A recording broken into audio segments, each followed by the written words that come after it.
transitioning. And the only copy was an onion skin that I had in my desk. So my boss went back and said there's no official record of it. Well, somebody else found out the 3rd Air Force had a copy. Well, Pete Bent, a good personal friend of mine, was the acting 3rd Air Force commander, called me and he said, "Hey, Chuck, I've got a copy of this memo. We're going to have to release it." I said, "Please, burn it. Your life and mine will never be the same. You and I don't need this." Well, need I say more? The tape came out, unbeknownst to me. The memo came out, and a lot of publicity. But the event certainly happened. Now, some things have happened since then. I was very innocent at the time and believed what I was told.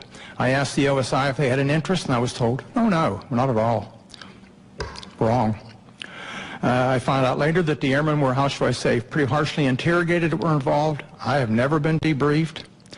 I also found out later that the tower operator, both the tower operators at Bentwaters saw an object and picked it up on their Bright 2 radar and watched it. I found out that the tower operator in the weapons storage area actually saw something, as did a comm man who was working there, and saw it go down into the forest near us. And also several other people around the base saw it. It's kind of interesting. What did we see? I have no idea what we saw that night. I do know it was under intelligent control, and in my personal opinion, it was either from another dimension or extraterrestrial.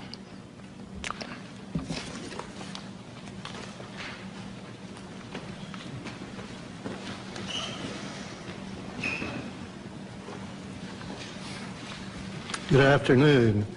My name is Jerome Nelson.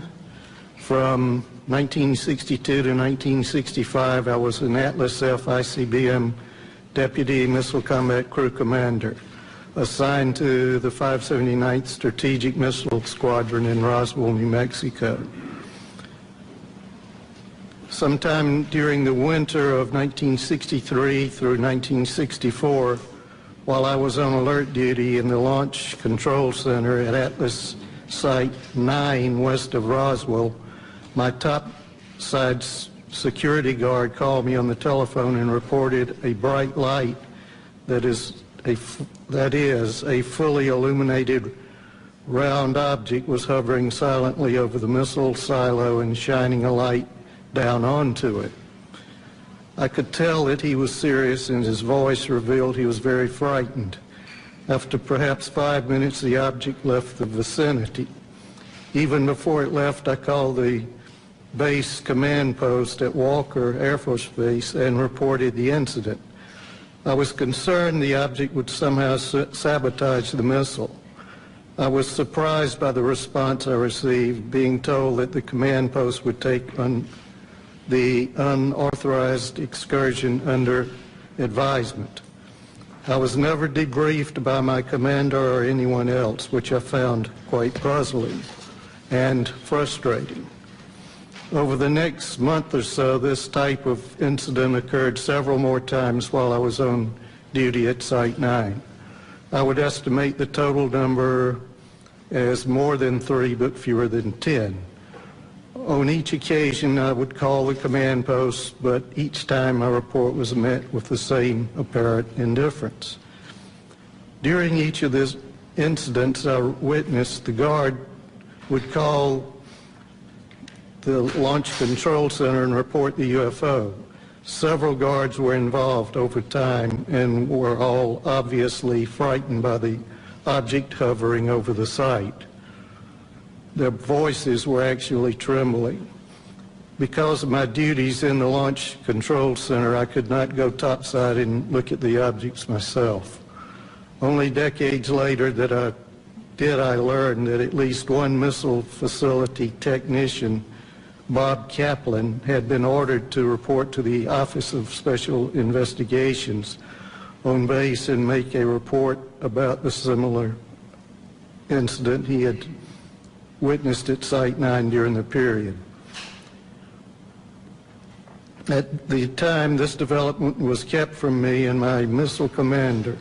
I do not know whether anyone else was interviewed by the OSI, but I wasn't. That's my report.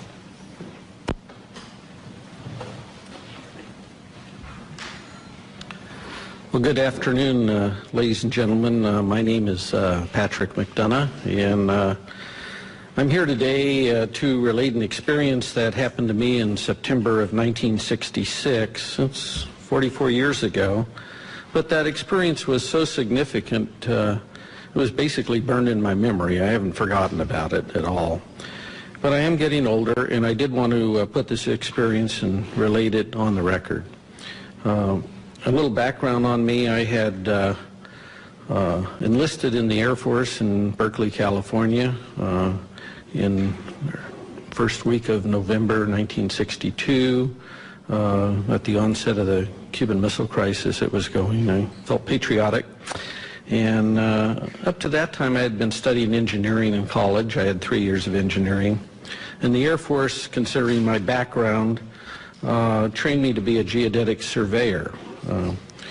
And I was assigned the 1381st Geodetic Survey Squadron in Orlando, Florida. We basically, in 1965, we moved to Warren Air Force Base in Wyoming. On average, I would spend 9-10 months a year on temporary duty, surveying for latitude and longitude at our missile sites and aircraft bases for positioning missile and aircraft guidance systems. Basically, the squadron's mission was to provide precise geographical coordinates for a missile or an aircraft inertial guidance system, so that the missile or aircraft would know exactly precisely where it was at when it takes off, while the intelligence agencies would provide the targeting information. In early September of 1966, myself and 2 other airmen, Airman First Class Al Kramer and Airman Third Class Charlie Coates, we were temporarily assigned to Malmstrom Air Force Base, and were ordered to provide or perform the initial geodetic surveys for the last 50 missile sites there. There already was 150 Minuteman I sites, and we were putting in the last 50 for the wing. And basically, we were assigned to the Site Activation Task Force they call SATAF. It was Boeing, really, the prime contractor. We were given a government truck, no radio, anything in it. I was the chief of party. I was the observer on our small 3-man team. Al was the recorder. Charlie was, we were trying to train him both in observing and recording. We normally would arrive at a missile site at about in early evening. We'd set up our instruments, and basically what I was doing was the star observation to provide precise latitude and longitude. On the night of this incident that happened, we were completing a series of what we call celestial astro-azimuth observations southeast of Conrad. And I was doing the observing, Al was recording, and Charlie was assisting Al with the chronometer on the time hacks as I tipped on Polaris. The unusual thing about this missile site I was at was that the blast hatch of the silo was open, and that was very unusual. Normally when I'd go to these missile sites, even though they were not activated yet with a missile, they were always closed. The monoliths were there. We do 4 monoliths and do a precise quadrangle, and the work we did was very precise. It involved a lot of, it was basically all using star shots. And so here's a site that we arrive at, and the blast hatch is open.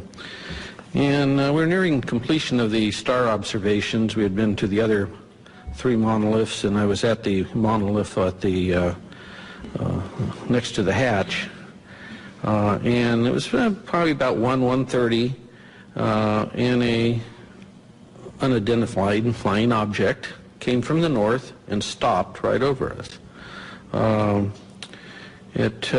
would say it was Well, probably about altitude of 300 feet or so, maybe a little higher. It's a little hard to tell in the dark. It was round. It had, I would estimate its diameter at about 50 feet, kind of like a pretty large, like a wingspan of a B-52.